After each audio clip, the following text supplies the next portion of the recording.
Buenos días, buenas tardes o buenas noches.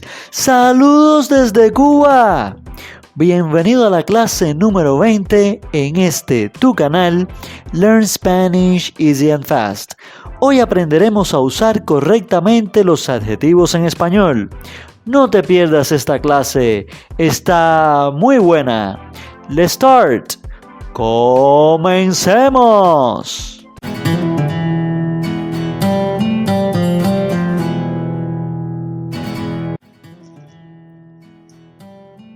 Adjective endings indicate whether an adjective is masculine, feminine, singular, or plural. We change the ending of the adjective according to the noun they modify. And here I present you a table that summarizes this in a very easy way. These are the most common patterns of adjectives in Spanish. And here we have the ending O, the ending A, and the ending E. Those are the pronunciations in Spanish.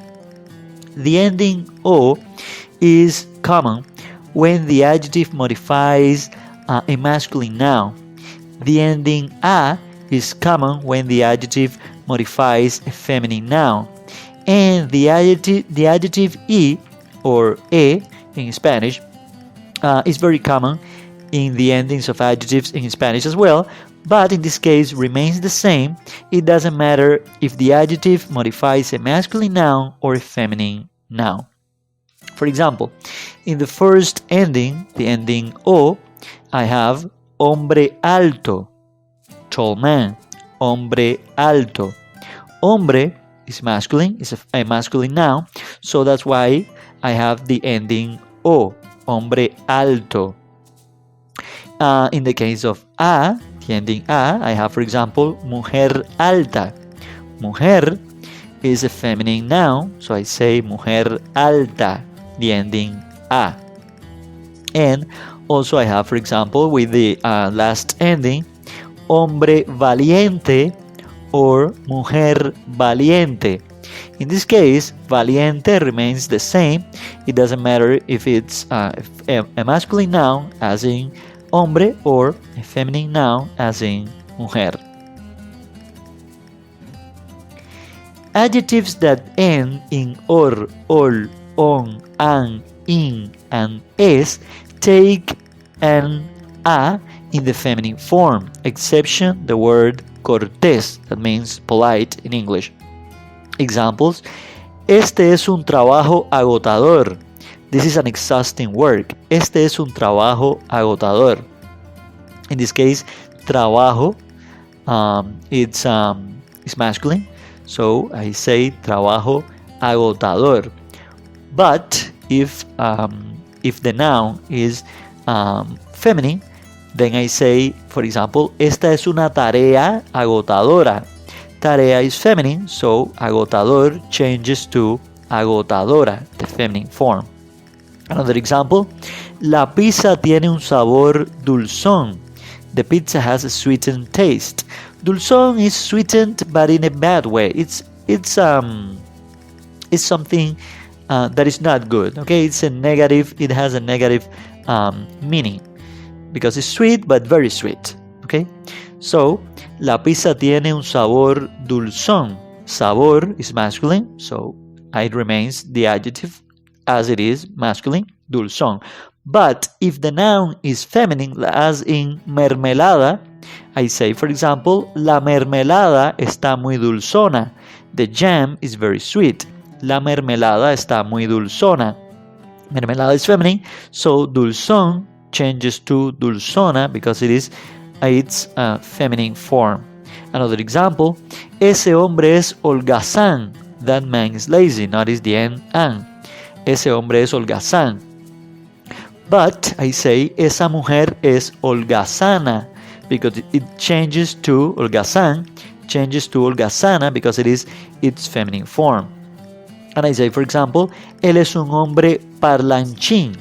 He is a talkative man. Él es un hombre parlanchín. In this case, parlanchín is talkative, but it's usually used to criticize a person. It's a person that talks a lot, and it sometimes exaggerates, shows off, so it's not a good word, it's not a good adjective, right, for describing a person. Él es un hombre parlanchín, but in the case it's a woman, I say ella es una mujer parlanchina. It changes from parlanchín, it's a masculine form, to parlanchina, its feminine form. Many adjectives that end in a consonant have only one form for both masculine and feminine. For example, esta silla gris es mía.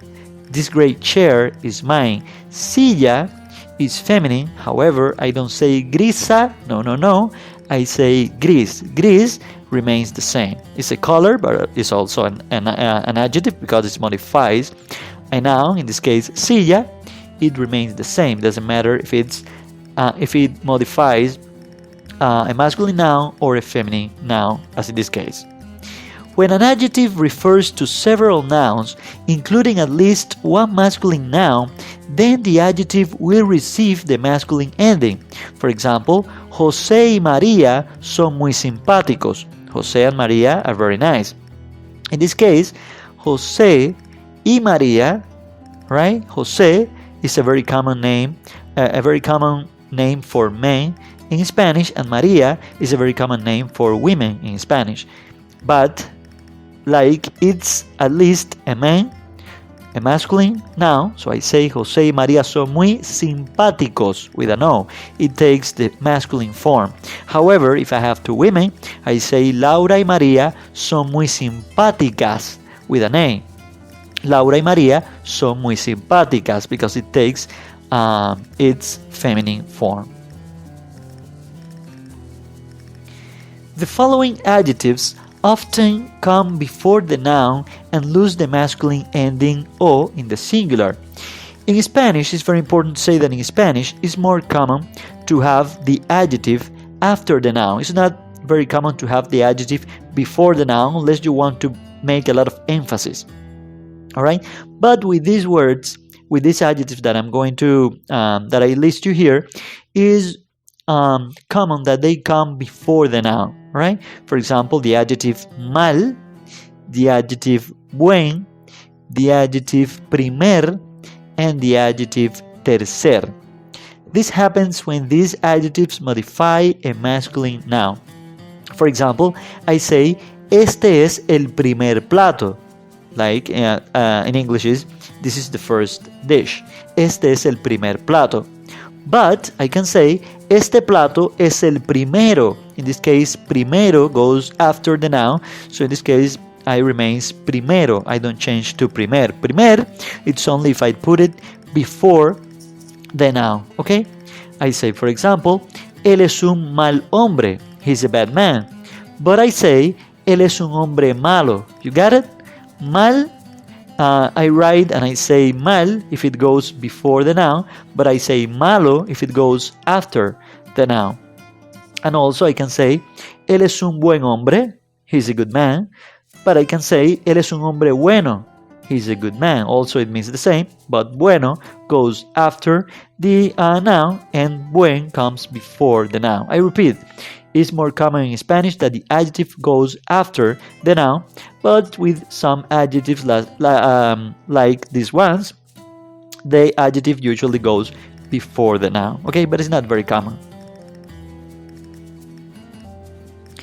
However, if these adjectives are in their feminine form, I have to use the feminine form. So I don't say primer anymore, I don't say mal anymore, or I don't say buen anymore. I say primera, mala, and buena. Okay? So it happens the same if it goes before the noun or after noun. I say, ella es la primera mujer en ir al espacio. She's the first woman to go into space. Ella es la primera mujer en ir al espacio. I can't say, ella es la mujer primera en ir al espacio. With this adjective, it is an exception. I have to use it before the noun, in this case, okay? I say, ella es la primera mujer en ir al espacio. I can also say, ella es una mala mujer. She's a bad woman. But I can also say, ella es una mujer mala. In this case, I can use mala before the noun or after the noun. Okay, but if I say ella es una mala mujer, I make a lot of emphasis. That's why I can use, in this case, the adjective before the noun, because I want to let very clear that this is a bad woman. All right. But if I am talking normal without making a lot of emphasis, I can say ella es una mujer mala. All right. But if I want to make a lot of emphasis, I can say ella es una mala mujer. Or I can say the same. Ella es una buena mujer. She's a good woman. Or ella es una mujer buena. She's a good woman. Got it, guys? The adjective grande loses its final syllable in the singular, masculine or feminine when it is placed before the noun it refers to. I repeat, it's more common in Spanish to place the adjective after the noun, but sometimes if I want to make a lot of emphasis, I can place the adjective before the noun. And in this case, if I use the adjective grande, if I place grande before the noun, it changes from grande to gran. So I say, for example, la gran violinista, the great violinist, la gran violinista. Or, for example, el gran pianista, the great pianist, el gran pianista. Or, if it is plural, I can say los grandes músicos, the great musicians, los grandes músicos. In this case, when it is plural, it doesn't remain in gran, it changes from gran to grandes. Okay? Now, guys, let's talk a little bit about adjectives in plural. The masculine and feminine plural forms are formed with the ending es. For example, los hombres atractivos. The adjective is atractivo. So if I want to make it plural, the only thing I have to do is add an es at the end of the word, at the end of the adjective. So I say los hombres atractivos. In this case, hombres is masculine. That's why I say atractivos. Okay? But if I am talking about, if I am modifying with this adjective a noun, a masculine noun, a feminine noun, I use the feminine form atractivas in the plural or atractiva in the singular. So I say, for example, las mujeres atractivas, the attractive women. Las mujeres atractivas. Again, mujeres is a feminine noun. Right? So atractivas is the feminine form and the plural form of attractive. So las mujeres atractivas. It's also important to say that adjectives that have the endings e or u take es in the plural, or the pronunciation es in Spanish in the plural. Example, me gusta la comida hindú, that is singular, I like Indian food. But if hindú it is in its plural form, then I have to say, me gustan los restaurantes hindúes. I have to add es at the end of the word. Me gustan los restaurantes hindúes. I like Indian restaurants. Anyway, don't worry because these endings are not very common in Spanish. Adjectives that end with a consonant also take es or the pronunciation es in the plural. Example, él es un hombre emprendedor. He's an enterprising man. In this case, the ending, the consonant in the adjectives, they are common. They are common. And if you want to make it plural, you have to add es instead of, you have to add es instead of the letter S at the end of the word. So you say, for example, él es un hombre emprendedor. He is an enterprising man in the singular, but in the plural you say, ellos son hombres emprendedores. Okay, the ending es. Ellos son hombres emprendedores. They are enterprising men.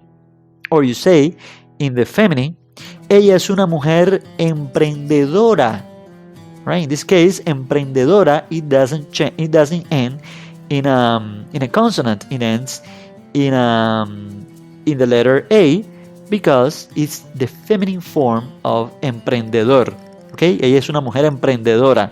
That's why when I put it when I change it to the plural form, the only thing I have to do is add an S at the end of the word, at the end of the adjective. And I say, ellas son mujeres emprendedoras. They are enterprising women. Ellas son mujeres emprendedoras.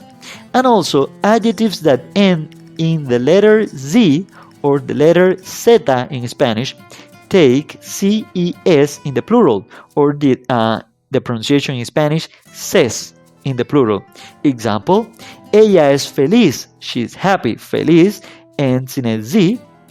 But if I want to make it plural, I say, ellos son felices. They are happy. Ellos son felices. Or I can also say, of course, ellas son felices if the group is only composed by women. Now, let's practice. Practiquemos. Here I have some adjectives, some very common adjectives in Spanish, and what I want you to do is, with the nouns that I'm going to give you, you have to conjugate, or you have to form the adjective with the adjective with the noun, okay, or the noun with the adjective. And for example, with the noun perro, how can you conjugate the noun perro with the adjective inteligente? And you say perro inteligente. Very good. Perro inteligente. But in the case it's feminine, what do you say? Muy bien. Perra inteligente. Perra inteligente. Anyway, I also want you to use indefinite articles and definite articles. Remember the indefinite articles? So I say, for example, un perro inteligente, or I say una perra inteligente. But if I want to use a definite article, I say el perro inteligente or la perra inteligente. Remember that in Spanish, it's more common to use definite articles than in Spanish, than in English, I'm sorry. So you say el perro inteligente or la perra inteligente. Let's jump to the adjective estúpida, which means stupid in English. So I say, let's conjugate it, for example, with the noun muchacha. So, how I put these two words together? Very good. So I say muchacha estúpida. Remember, like I told you before, that in Spanish, it's more common that the adjective goes before the noun, after the noun. Okay, in English is more. The correct way is place the adjective before the noun, but in Spanish, the correct way, or the most common way, is place the adjective after the noun. So in this case, I say muchacha estúpida, or in the case that I want to change it to the masculine form, I say muchacho estúpido. Alright? And if I want to use an indefinite article, I say una muchacha estúpida or un muchacho estúpido. Or if I want to use a definite article, I say la muchacha estúpida or el muchacho estúpido. Now, let's put together the adjective fuerte with the noun soldado. And I say soldado fuerte. In this case, we have an exception, and we don't have a feminine form for soldado. It remains the same. This noun, soldado, remains the same for masculine and feminine. I guess that in the past, there weren't many women soldiers. That's why they only invented, or they only had a word for the feminine. And it hasn't changed with the pass of the years. Maybe in the future it will, but not right now. You have to say soldado fuerte. It doesn't matter if this soldado, the soldier, is a woman or a man.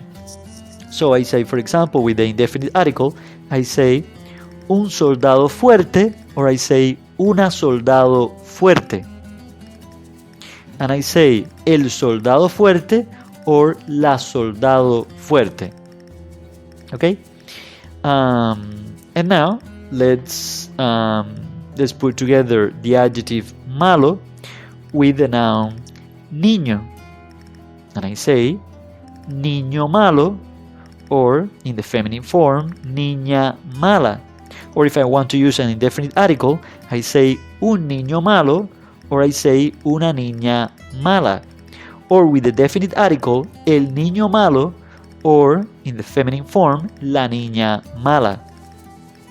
And now, let's put together the adjective joven with the noun león, lion, león. So I say, how do I say? Very good. I say león joven, or I say leona joven. In this case, remember that it's very common that when it doesn't happen, it doesn't happen all the time, but usually when the adjective ends in a consonant, it remains the same form for the masculine nouns, and if they are modifying feminine nouns. It doesn't matter if they are modifying masculine nouns or feminine nouns. I repeat, not all the time, but in many cases this happens, all right? So I say, in the case I want to use an indefinite article, un león joven or una leona joven. Or if I want to use a definite article, I say el león joven or la leona joven. Okay, guys, any questions that you have, please let me know in the comments. Ahora es momento de poner en práctica todo lo que hemos aprendido en clase. Déjame en los comentarios algunas oraciones en las cuales uses adjetivos. Además, si tienes cualquier duda o pregunta, déjala también en los comentarios. Es todo, amigos. Recuerda darme un me gusta, suscríbete y no te olvides de darle a la campanita. Nos vemos en la clase número 21. Adiós.